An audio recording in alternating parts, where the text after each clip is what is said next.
Hello everyone, स्वागत है आपका यूट्यूब चैनल पे। इस सीरीज में सेशन में हम पढ़ रहे हैं SY BSc IIT same 4 cos के प्रैक्टिकल को लेकर। आज हम डिस्कस करने वाले हैं प्रैक्टिकल नंबर 8, जिसका नाम क्या है, काई स्क्वाड टेस्ट। तो हमें क्या, हमारा टारगेट क्या है, हमें एक एक्सेल फाइल या CSV फाइल क्या करनी है, इंपोर्ट करनी है एक्सेल से आर में।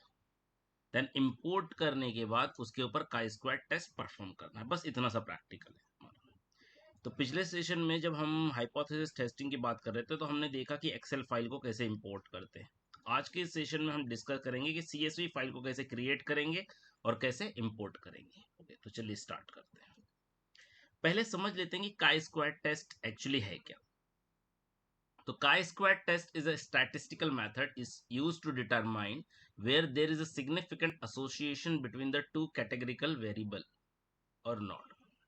दो कैटेगरिकल वेरिएबल में किसी भी तरह की कोई एसोसिएशन है कि नहीं है, ये फाइंड आउट करने के लिए हम काई टेस्ट यूज करते हैं।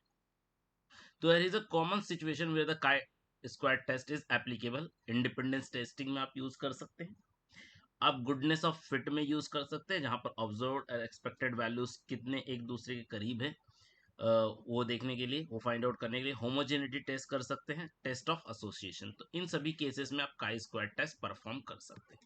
तो एक एक करके इन सारे टेस्ट को समझते हैं। इंडिपेंडेंस टेस्टिंग क्या है? We can use the chi-square test to determine whether there is significant association between the two categorical variable or not. For example, you might want to know if there is a relationship between the gender and voting preference. Gender और voting preference में किसी भी तरह की relationship है कि नहीं, कोई इंडिपेंडेंस है क्या, जेंडर और वोटिंग प्रेफरेंसेस एक दूसरे पर डिपेंड करते हैं या इंडिपेंडेंट है, या जेंडर और between smoking status between smoking status and the lung cancer, या जेंडर और स्मोकिंग स्टेटस पे या स्मोकिंग हैबिट्स पे बात कर सकते हैं आप, जेंडर या मूवी के हैबिट्स पे, okay, type of genre of the movie the people are watching, okay, उसके ऊपर। तो किसी भी दो कैटेगरिकल वेरिएबल के बीच में आप इंडिपेंडेंस टेस्टिंग कर सकते हैं। नेक्स्ट बात करते हैं goodness of fit. In this case we test whether the observed frequency मतलब जो एक्सपेरिमेंट करने के बाद मिली है, observed frequency distribution of a single categorical variable matches the expected distribution or not. For instance, for example, we might want to see if the observed distribution of the blood types in a population matches the expected distribution based on the Mendelian genetics.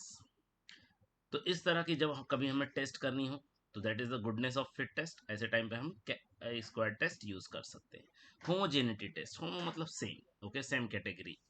तो when we have to और more population, जब हमारे पास दो या दो से ज्यादा population है, and we want to determine whether they have a same distribution of categorical variable, we can use the chi-square test. For example, you want to compare the distribution of political affiliation among the different age group, अलग अलग age group में, अलग अलग age group, और इन two cities, दो city है मतलब दो अलग अलग पॉपुलेशन है, एज ग्रुप भी अलग अलग तरह की पॉपुलेशन, उनकी पॉलिटिकल एफिलिएशंस को आप चेकआउट करना चाहते हैं कि वो सिमिलर है कि डिसिमिलर है। तो ऐसे टाइम पे हम होमोजेनिटी टेस्ट परफॉर्म कर सकते हैं।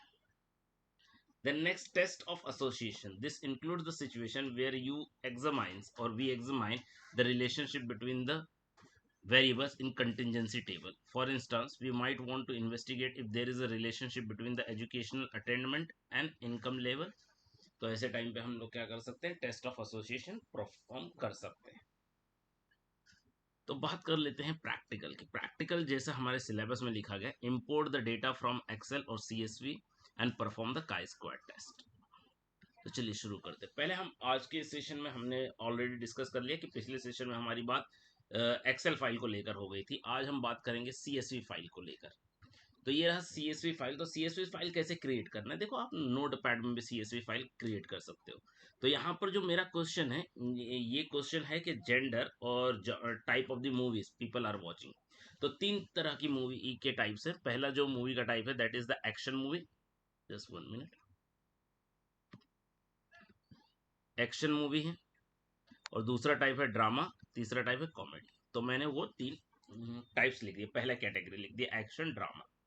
और ये सभी वैल्यूज क्या है, कॉमा से सेपरेटेड है, इसलिए तो इसको बोलते हैं comma separated value CSV। Comma से सेपरेटेड है। देन उसके बाद मैंने पहली कैटेगरी लिखी मेल। तो मेल में 40 क्या इंडिकेट करता है, मेल में 40 मेल एक्शन मूवी को पसंद करते हैं, 50 ड्रामा और 30 कॉमेडी। अब फीमेल, फीमेल में 30 female action movie, 40 drama and 10 comedy. अब ये डेटा क्रिएट जब कर रहा हूँ तो मैंने नोटपैड में तो ऐसे लिख दिया। अब नोटपैड में लिखने के बाद आप क्या जाओगे, यहाँ पर फाइल में जाओगे, फाइल में जाके सेव एज करते टाइम जहां पर भी आप सेव कर रहे हो लोकेशन तो ठीक है, पर फाइल के आगे एक्सटेंशन क्या लिख दोगे, जैसे ये इस फाइल का नाम क्या है, डेटा 4 है, तो मैं यहाँ पर क्या लिख दूंगा, डेटा 4 डॉट CSV। बस इतना लिख के आप जिस लोकेशन पे सेव करना चाहते हैं, जिस लोकेशन पे मीन्स हम R की डायरेक्टरी में ही सेव करेंगे। ओके, सेकंड पॉइंट ऑलरेडी मैं मेंशन कर चुका हूँ यहाँ पर कि save this file in the working directory of R। वार की वर्किंग डायरेक्टरी कैसे फाइंड आउट करते हैं, ऑलरेडी हमारी डिस्कशन हो चुकी है, फिर भी मैं बता दे रहा हूँ कि R की वर्किंग डायरेक्टरी अगर आपको फाइंड करनी है तो R में जाके आप कमांड लिखेंगे गेट WD, तो आपको ये R की वर्किंग डायरेक्टरी मिल जाएगी। आप इसी डायरेक्टरी में जाके इसी लोकेशन पे जाके फाइल को सेव कर दीजिए। अब मैंने डेटा 4 नाम से फाइल को सेव कर दिया है। अब इंपोर्ट करना है CSV। अब जब CSV इंपोर्ट करना है तो CSV किस तरह से इंपोर्ट करेंगे, कोई लाइब्रेरी कुछ इंस्टॉल करने की जरूरत नहीं। सिंपली आप, मैंने एक डेटा नाम का वेरिएबल सेट किया जिसके अंदर डेटा 4 को इंपोर्ट करना है। तो क्या लिखना है, रीड डॉट CSV, याद रखना रीड डॉट CSV और इन्वर्टेड कॉमर्स में डेटा 4 डॉट CSV। जैसे लिखा कुछ वार्निंग दिखाएगा, ठीक है, इग्नोर करते हैं हम इसको।